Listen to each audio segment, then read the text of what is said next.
Rani rani wan nang chulang dung ne nang phang la nang koles ke dam ada prang.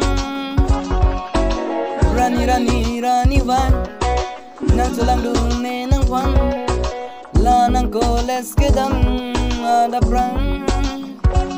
Oh bini pe kong pang don bang ke ara kili raman telefon pun kai kita nang kisang. Sejor panjang la nang kingkam la pen nang mumang kanza macar pensi kai kita nang kladang.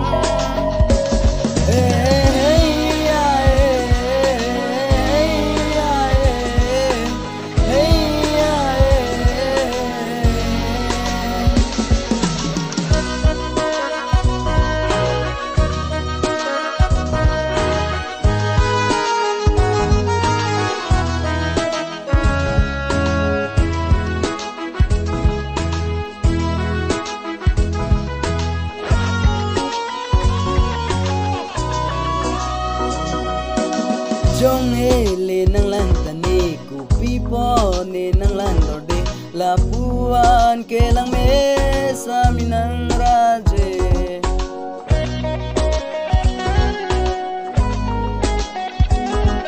Nang jong ki dun jitae nang jelo dun jitae la puan ke lang me sa minang raje.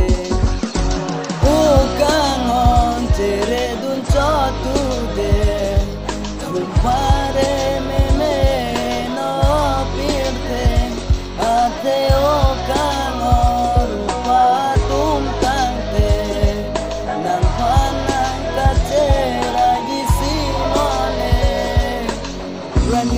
Rani wan nang chulang dun ne nang phan la nang koles ke dam ada prang.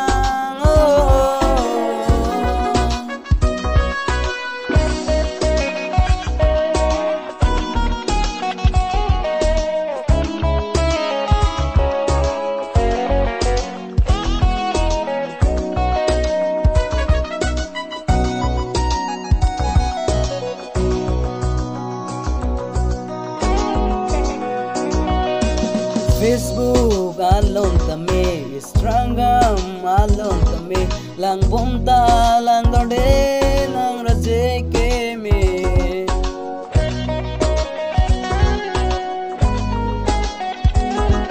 Urong ru le zui tame chile nang dam tame nang dung nang rai sine doing tung kai ke mo apon ke me nang